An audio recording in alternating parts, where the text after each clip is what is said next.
नमस्कार मित्रांनो, आजच्या या सत्रामध्ये आपण महा-टी-ई-टी 2014 पेपर 2 मध्ये विचारलेल्या प्रश्नांचे सविस्तर विश्लेषण पाहणार आहोत. हा पेपर शिक्षक पात्रता परीक्षेच्या दृष्टीने अत्यंत महत्त्वाचा आहे, कारण यातील प्रश्नांची पातळी आणि विचारण्याची पद्धत समजून घेतल्यास आपल्याला आगामी टी-ई-टी परीक्षेचे नियोजन करणे सोपे जाईल. चला तर मग सुरुवात करूया. प्रश्न क्रमांक 91. 201 फूट लांबी व 87 फूट रुंदी असलेल्या सभागृहाच्या तळाला जास्तीत जास्त लांबीच्या बाजू असलेल्या चौरसाकृती टाईल्स किती लागतील? अशा प्रकारचे आपण भरपूर क्वेश्चन यापूर्वी पाहिलेले आहेत. पण या प्रश्नामध्ये जास्तीत जास्त हा शब्द आलेला आहे आणि एकतर चौरसाची बाजू दिलेली नाही आहे. म्हणजेच आपण इथं काय करूया, चौरसाची बाजू काढायची आहे, पण जास्तीत जास्त आलेला आहे, त्यामुळे 201 आणि 87चा मसावी काढूया. आता यांचा मसावी कसा काढतोय आपण? त्यांचे अवयव पाडायचे.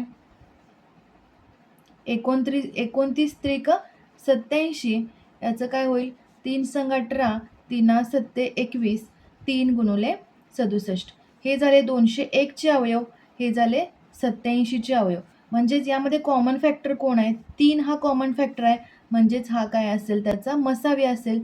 3 असेल मसावी. म्हणजे जास्तीत जास्त लांबीची बाजू कोणती असणार आहे चौरसाची? तर 3 फूट ही जास्तीत जास्त लांबी असणार आहे. म्हणजे चौरसाचे क्षेत्रफळ काय येईल? बाजूचा वर्ग म्हणजे 3चा वर्ग 9 चौरसाचे क्षेत्रफळ होईल. चौरस फूट. आता आपल्याला किती टाईल्स लागतील हे काढायचं आहे. टाईल्स बरोबर आयताचे क्षेत्रफळ भागिले चौरसाचे क्षेत्रफळ. आयताचे क्षेत्रफळ काय करतोय आपण? लांबी गुणिले रुंदी 201 गुणिले 87 आणि चौरसाचे क्षेत्रफळ आपण आत्ताच काढलेलं आहे 9.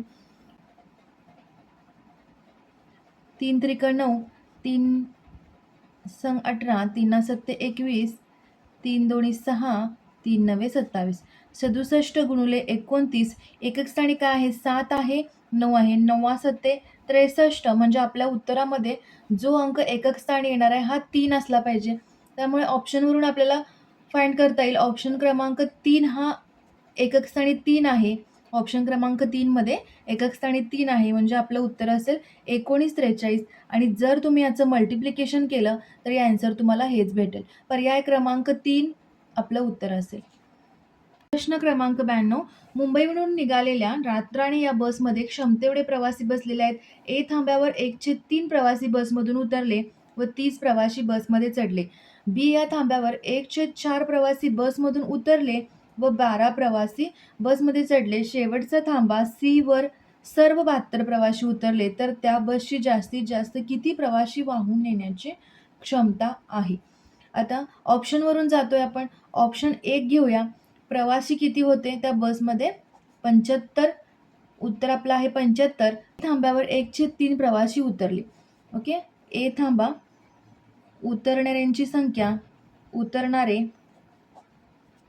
व चढणारे असे लिहूया. ओके. तर उतरणारे किती आहेत? 1/3 प्रवासी बसमधून उतरले. 1/3 75च्या किती होईल? 25 होईल. बरोबर. 1/3 75चा 25 उतरलेले आहेत आणि चढणारे किती आहेत? म्हणजेच 25 उतरले म्हणजे 50 त्या बसमध्ये राहिलेले आहेत आणि चढणारे किती आहेत? 30 प्रवासी चढले. आता टोटल किती झाले यामध्ये? टोटल झाले 80. त्यानंतर बी थांबा बघूया.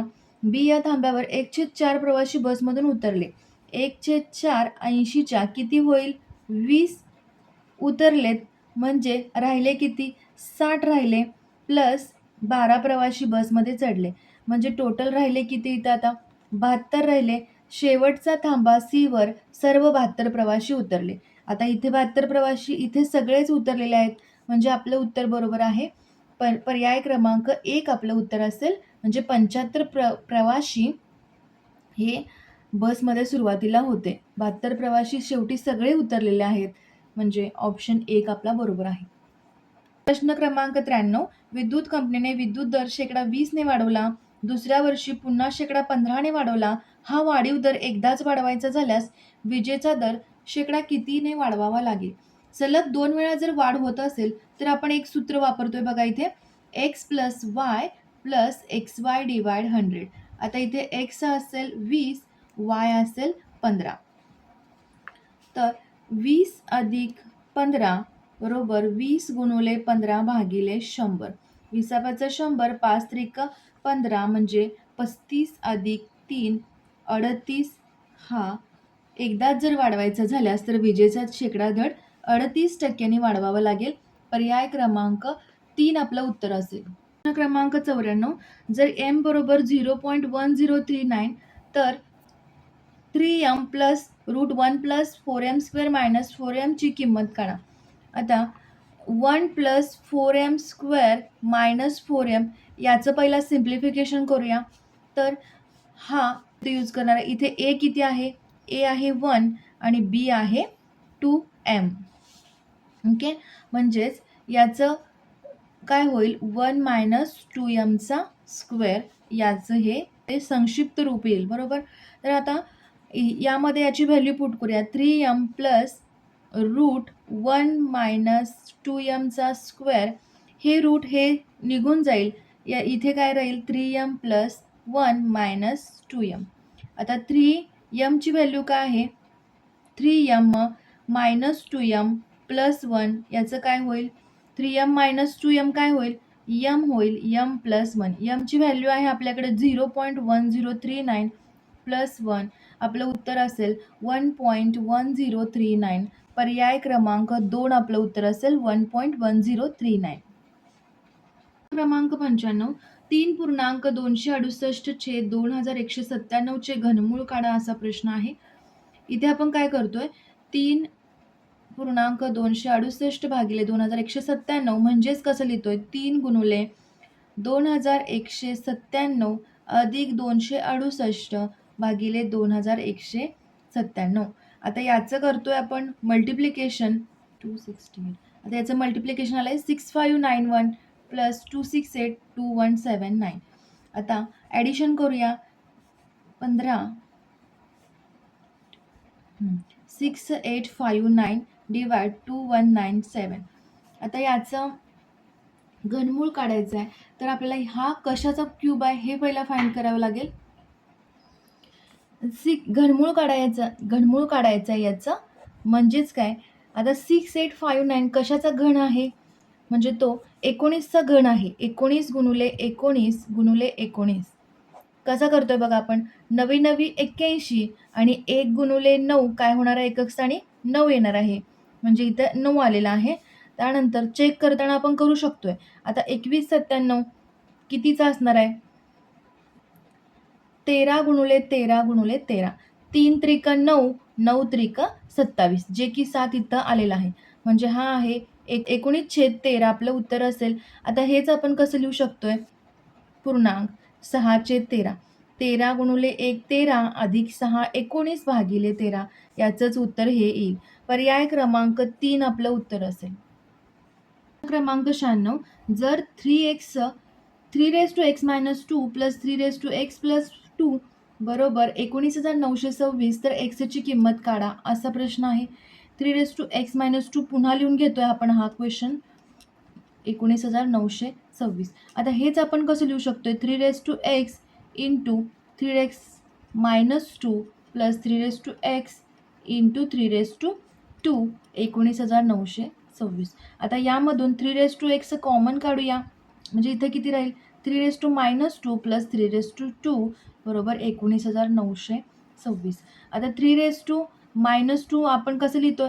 3x2 लिहितोय. 1/3x2 लिहितोय आणि 3x2 बरोबर 19,926. 3x. आता 3चा वर्ग काय येणार आहे? 9 येणार आहे. प्लस 9 बरोबर 19,926. आता इथे तिरकस गुणाकार करूया. 1 अधिक 81 भागिले 9 बरोबर 19,926. 3x 80 भागिले 9 बरोबर 19,926. आता म्हणजेच 3x बरोबर 19,926 गुणुले 9 भागिले 82. 2 ने डिवाइड करूया. 2 चोक 8, 2 के 2. 92 18 19, 92 18 19, 2 सका 12, 2 त्रिक 6. आता याचं पुन्हा 41 ने डिवाइड करू याला. 41 1 41, 41 दोन्ही 82 होतील. 82 म्हणजे 17 शिल्लक राहतील. 41 चोक 100 64 होतील, 6 12 शिल्लक राहतील आणि 41 त्रिक 123 म्हणजे 243 गुणुले 9 3x होईल.